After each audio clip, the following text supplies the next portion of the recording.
Oh, ow. That's a PR, but I fucking blew my knee out on that. YouTube, what is up? We are back with another day, and today is going to be a quick one. We got our 5x5 10-yard accelerations today, so we're doing 5 with the chain, 5 without the chain. Going to try and race Ratelle and Blaine. They both just posted a 10-yard fly today with a 1-yard build, so give me a little competition there. That'll be fun, and try to beat our record with the chains last week, which I'll have to look up. I can't actually remember what it was, but we'll look that up and then beat it. Then we got a couple jumps, and then the lift is really, really light today. We got some light snatches 3x2, we got some light push press 3x2, and we got some dumbbell lateral raises. Really prepping for tomorrow's heavy ass day. I looked at it again. It is 101% of my snatches, 101% of my clean, and 101% of my front squats all in one day. So that should be pretty sickening heading into a softball tournament the next day. I definitely will not regret that decision. But we're officially in off-season mode, so softball's gonna have to take a hit, and we're gonna have to hate ourselves on Saturday. But let's get after today's lift. Let's go. All right, so like I was saying in the intro, we got 5 with the resisted, 5 without the resistance, 1-yard lead in into these 10-yard starts here, just because the sensors don't do a great job of starting in beam here. There's a way to set them up, but when you set them up that way, it just totally jacks it up. That's one of the bad things I don't love about the arena gear, and why we need to build up the YouTube page to get that OVR sponsorship, because those look pretty smooth with that. But I think we are shooting for a sub 2 with the chain. I believe we were like at 1.9, maybe 2 last week, and I think we were shooting for a low 1.5. I think Blaine was hitting a 1.4, 1.9 with a 1-yard lead, which is fucking ridiculous for a 10-yard dash. And Will just broke his 1.5 when he ran a 1.494 today. So got some speed demons to chase, but we're gonna get after it. Let's go. Oh, I might have been a little dramatic about our times last week, because that was a 1.749, and that did not feel very fast. So I might have been jacking up what our 10-yard splints were, but we got 50 pounds of chain on us right now. So 1.7's not bad. We'll take that. I'll look up our old PR from last week and get that eventually. But right now we're gonna run an unresisted one. Let's go. Oh, all right. Not bad, 1.545 to start. We can push that. Feels pretty stiff right now. Hopefully we start to open up. We'll probably take 1 to 2-ish minutes in between the chain sprints, in between the superset of the chain sprints and the regular sprints, and the break between the chain sprints and the regular sprints is just our walk back and taking off the chain. So it's probably about 1 minute, minute 30 there, and 2 minutes in between setting up the chain and running our second set. So let's get it. Ooh. 1.786, which I think is a little slower than the first one, but it felt faster, so that's unfortunate. Keep ripping. Oh! Woo! There we go. 1.510. That's pretty sick. Let's go break at 1.5 today. That felt actually pretty good, though. The start felt good there. Got to keep that and push. Let's go. You guys want to see who's faster? Start at the white line. Are we going to be in your YouTube video? If you want to be. Whenever you want to go. 1.768. Right, on you. 1.873. Got it done. Dub. Let's go. Thought you'd create a new wave of fitness influencers right there. They're already arguing about who's on steroids between them. All right, 3rd round here. Let's cook. Ooh! 1.761. Faster than last time. I don't have my first one on here. I don't know what it was, but I thought for some reason it was something like that. Goal for these next 2 with the chain is to go low 1.7. Low 1.7. I think I got more in the chain. Being a little delayed off that start. Oh! Fuck. 1.521. Still not bad. We got more. Gotta get going quicker. Oh! Fuck. 1.775. That one felt good too. Dang. Oh, come on. Oh, baby, let's fucking go. That one felt good, and it was good. That's fucking sick. Let's go, baby. Boom. All right. Last one's here. Let's keep building on it. I like that start position, that little crouch start that I have going. I just measured my start line. It's 4.5 feet, so it's a little bit longer than a yard, but it's just there's just a white painted strip here that I've just been going consistently off of on all of my sprints. It's just, this is like old turf that had some yard markages on it. So 4.5 feet, Not totally a yard, but we're counting it as a dub. Let's go.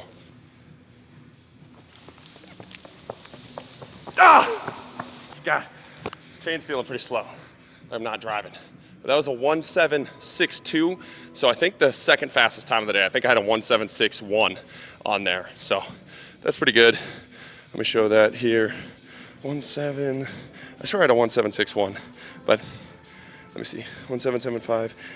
Oh, maybe 1768, so maybe that was the fastest of the day. We'll take that, except if that first one was the fastest. I'll go back and watch the video. Sometimes the arena gate doesn't like mark it in there, but I thought that first one was like a 1.6 something, 1.76 something. But anyways, that's a good rep to end on there. Let's finish up strong. 1.5, 1.0. Not a terrible finish for the day. That one didn't feel as good as the one before that. The one before that felt crispy as fuck. So we're gonna take that as a dub. Let's get to some jumps and some snatches and get out of here. Now we got 3 sets of 2. This is our third set here of these triple broad jumps chained. Chain hasn't been my favorite variation. This is the first time trying these, but they look cool. They feel kind of cool, but it's not like, it's for sure not the best stimulus that you can use when you're doing broad jumps. It kind of gives you a weird resistance profile, but it's still fun and it makes it look cool. And that's all you can ask for in a jump variation. So let's get our third set here and try to beat that PR. 25 feet is the goal. I think we're at like 23 feet right now, so that's a hike, but if we get it, that'd be dope. Let's go. Ooh! Right at 23 feet. We got one more here. I know I've talked about this before, but Will just also talked about this in a YouTube video. And typically, when Will agrees with you, it's a good sign. But being able to microdose these jumps and sprints kind of throughout the week is one of my absolute all-time favorite things to do. I think it's one of the best warm-ups that you can do. I think it's a great way to get a ton of jump volume in. It allows you on days when you're feeling beat up to kind of like scale the jump volume and just get some work in that day. And then it gives you more chances on the days where you're feeling good to really send it and get a PR. But if you microdose it and you don't totally send yourself into the ground, I really do think you can and probably should be jumping pretty often in your program. I think it's one of the easiest ways to include athletic movements into your training, especially if you don't have partners to be able to do any of the agility stuff, you don't have room to sprint. Jumping can be a great substitute to do that if you're just like a power lifter or a general fitness warrior that wants to be a little bit more athletic. There's nothing better than jumps, especially with the space that it doesn't require compared to sprints and agility type games. And I think it's gonna help your lifts tremendously, just becoming a more powerful and explosive athlete. So that's why we're hitting them pretty much every day, and just because I enjoy doing them, it gives me a little movement challenge to do every day and challenge that athleticism a little bit. So let's get the second set here, let's go. Oh, ow. That's a PR, but I fucking blew my knee out on that. Oh, that shit fucking hurts. Let's get to some vertical jumps. Owie. This fucking turf kills me, bro. Let's go. Take the PR. Sacrifice the body. Let's go. Ow. All right, then we got these depth drop, hands on hips, hurdle jumps here. Really like including just one drop into the program per week. If we're really getting after verticals, we'll really push the drop aspect of it just because I do think it's a really good stimulus, but at least once a week, especially if you're microdosing and jumping 4 to 5 times a week, I think including at least one drop variation into your program is really helpful, especially if you're an earthbender like me and don't react off the ground very well and you need more practice with this stuff. So let's get it, let's go.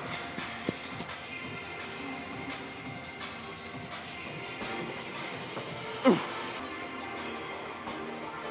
Ooh. Ooh. Let's go, get to some snatches. Now we got some light snatches. Knee did not love the landing on that broad jump, but I think we're gonna be able to survive. Got 165 on the bar, 135 plus 30, yeah, 165 on the bar. Going pretty light here, preparing for tomorrow. We got 2 hang snatches. We're gonna make it rapid, we're gonna make it explosive. Let's go. Ooh. All right, so today's rants are gonna be on 2 tweets that I'm gonna bitch about a little bit, and we're gonna start off with the legendary Mike Boyle, another high IQ comment out of him. It's one he's consistently had, but he was going off on this rant about a 20-year-old coach making statements about training, and he was like, 20-year-olds should stick to coaching 20-year-olds. And my response to that was 70-year-olds like yourself, Mike Boyle, should stick to coaching 70-year-olds. Like, I'm totally in agreement that there's a lot of young 20-year-old coaches that have no idea what the fuck they're talking about. and that they're a little too green and they rely a little bit too much on their own athleticism to be able to know good training philosophies. But there's an equal and probably a higher percent chance that the 70-year-old that is 50 years away from being what the athlete's age that they train, because if you think about athletes, they're like, what, 16 to maybe 30-ish if you're really pushing the end of that athletic barrier, but most athletes we train are like 16 to 25. You're 50 years away, detached from that age group. And I would argue that when you are that detached, you really do not know the layout of the athletic world and what those athletes are going through nowadays, especially if you haven't taken the time to continue to learn and continue to communicate with these athletes, and you just stick with your old principles and your old philosophies that you came up with again 40 to 50 years ago. And Vern, another coach, I'm forgetting his name, but I know a lot of coaches like love him. I actually don't know a ton about him, but I know he's like a legendary strength coach like Mike Boyle. I don't have any beef with him, but he made the same comments that 20-year-olds haven't made enough mistakes and they should just be asking questions and learning rather than teaching. And again, my response to that is there's 70-year-olds that have made plenty of mistakes and they haven't learned from any of those mistakes. So what good does that age do to you? Other than give you something to stand on, an appeal to authority argument to stand on that honestly makes you way dumber than you would be if you were a 20-year-old being told you were stupid all the time. And that's not even to mention, like, how do you want these 20-year-olds to learn and to make the mistakes? Like, eventually they're going to have to go and do the thing with the athletes and make the mistakes while they do it. I just think there's so many like fallacies in this argument that your age matters as a coach and your experience matters as a coach. I think up to a certain point it does. But after you're 5 to 10 years in the field, which would put you, let's say you started at 18 years old, you're 23 years old, 24 years old, none of that experience matters if you're not taking it as experience. You're not taking it as a learning environment. And there's so many coaches that stop at that age and are the same coach they are at 25 than they are at 70. They just learn way slower and they have way more appeal to authority arguments to stand on. I just think it's such a stupid argument with so many holes to poke through super easily. And I think a lot of coaches get stuck and trapped in not putting out their thoughts and not experimenting with these ideas because you have old heads like that telling them not to and telling them they're not going to make it if they do. And it really just doesn't make any sense. Again, the 20-year-old may not have the experience, but at least their feet are on the ground and they're attached to what the athletes are going through. And they understand the environment those athletes are in. And I know so many 70-year-old coaches like Mike Boyle that are 50 years out of it, that are literally saying things that are a fairy tale because it is not the reality these 20-year-old athletes live in nowadays. I just think it's such a stupid argument. If 20-year-olds are going to stick to coaching 20-year-olds, 70-year-olds should stick to coaching 70-year-olds. And I'm totally all right with that if you want that argument. But don't, as a 70-year-old, put your 70-year-old body and your 70-year-old philosophies on these young 20-year-olds that are trying to be absolute freak athletes. It's an absolute recipe for disaster and neuroticism that I truly do believe guys like him and McGill are huge proponents of. And it does the field a massive disservice, right? So age does not matter as much as you think it does. Alexander the Great ruled the world in his 20s, and I have 70-year-olds that don't know how to fucking type on a computer. There's no truth to that argument, and I think it's a silly one that gets accepted way too much in this field because all the heads of the field are obviously older, and it's something that they can easily agree with to give them more power and more sales and more authority in the field, and I do not believe it's a true argument that holds up, that holds any grain of salt if you were to debate it, which I have multiple times, and every time there's no good argument back to it. There are bad 70-year-old coaches, there are bad 60-year-old coaches, there are bad 50-year-old coaches, there are bad 20-year-old coaches. If you are a bad coach, you are a bad coach. If you have bad philosophies and ideas, you have bad philosophies and ideas. None of that has to do with your age. And age, again, is not going to change that. All right, let's get the second set here. Ooh. Woo. All right, third set here. Then we're gonna get to our push press. After our push press, we got some dumbbell lateral raises, 4 sets of 8 there. Pretty simple day in the weight room. Let's go.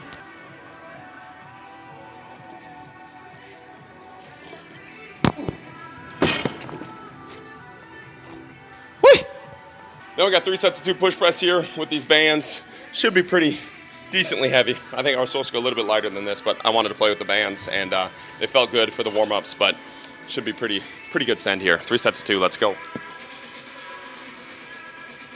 Ooh. Ooh, let's go. All right, second set here, let's go. Ooh. Ooh. Ooh, let's go. The second tweet that I wanted to bitch about today, Sam Crop, he's like a Twitter guy, I don't really know him that well, but he said, "Why are you as a man afraid of doing squats and deadlifts?" And it was a tweet that kind of went viral. And Lynn May, I have no idea who this chick is. Let's go to her profile. Conservative Ideals Housing Landlord Commentator. Looks like she's like a wannabe political influencer, so that's how you know you want to take your fitness advice from her. Said, took my dad to a spine specialist, and he said most of his clients who can hardly walk are aged 45 plus, ex-bodybuilders, weightlifters, and men who are obsessed with lifting heavy weights with free weights. It's really not needed. Yes, squats, but if you're feeling the scream, the shout, and wrap your knees to get the weight up, it's too heavy. You're better off using supportive machines like variations of leg press and leg extensions, especially if you aren't doing this for a career. Just pure ego and vanity. We will see a bunch of millennial and Gen Z men in wheelchairs with walking sticks by the time they are 50. Like, first off, why are you, as a fucking political influencer, commenting on fitness stuff? Well, I guess we can't really say that because we have a lot of fitness influencers commenting on political stuff. But like, this is obviously not your field of expertise. Secondly, what fucking spine specialist are you going to that specializes in ex-elite level bodybuilding athletes, 45 plus, that have these issues? The majority of chiropractic and PT care is from sedentary individuals that are obese and out of shape, that hurt themselves because they are obese and out of shape and don't feel good and want somebody to hold their hand through a rehab process. It is not from people that are active and healthy and living a fit lifestyle. That doesn't mean there aren't people that are active, healthy, and living a fit lifestyle, getting after the weight room, that end up hurting themselves. Obviously, we know that's a part of training. But to pretend like the majority of people going to these places to get fixed are healthy individuals that have a lot of muscle mass, that are strong, that are capable, is just complete and utter bullshit. Like, we know the statistics on this. We know that's not true. We know the number one cause of pain and injury and medical intervention is obesity, is sedentary lifestyles. And to break it down into the fact that you know what too heavy is for an athlete is also bullshit. Just because it's too heavy for you because you don't train, because you're, again, a political influencer, means nothing to an athlete that's been training 20 years and can easily squat 405 for 5 because it's 60% of their rep max. Just because it's 160% of yours and it looks like it's a grind doesn't mean it is for them and their bodies, because they've been preparing for it for 20 years. In the same way, like, if you're going to go into a political debate with somebody that's been listening to like Fox News for 3 weeks and you've been studying it for 20 years, like, you're gonna wreck that person. You're gonna make that person look like an idiot in the same way that person's gonna make you look like an idiot in the weight room. And then to go off on the leg press and leg extensions just really confirms you have no idea what you're talking about, because the amount of people that do leg presses that get back pain from leg presses is also dumb, and you can also load those things poorly and get issues from them. And you'll have the same issues with way less bang for your buck exercise. So anybody that is telling you it is dangerous to move, it is dangerous to train, is just so full of shit. And to say it's the number one reason for somebody visiting a spine specialist is just so stupid. And even if you want, like, let's say you want to throw out the statistics and you want to give them the fact of straight spine specialists, right? Like, weightlifters are the number one cause of spine specialists being in business. I would also much rather have a spine that's a little locked up and not feeling good, and I go to a chiro to help open it up a little bit, than be obese and deal with all of the diseases and the death rate that comes with obesity and being inactive and being sedentary. So it's just such a fake argument with somebody that doesn't know what they're talking about, and it goes viral because you have a bunch of other people that don't want to train and don't want to be healthy, and you give them an excuse to do so. And that's so stupid. And we need to stop lying to people about this stuff, right? You should be lifting, you should have muscle, you should be pushing your body, you should want to be jacked, you should want to look good in your body, you should want to feel good in your body, and training and lifting weights is going to help these things. And not doing those things is going to do the opposite, no matter who tells you that, right? So let's get this third set here. Let's go. Oof. Oof. Let's go. Finish up with some dumbbell lateral raises and get out of here. Then we got our final set, 4 sets of 8 here of these lateral raises. Just getting a little shoulder and trap pump in. Then we get out ski. Let's go.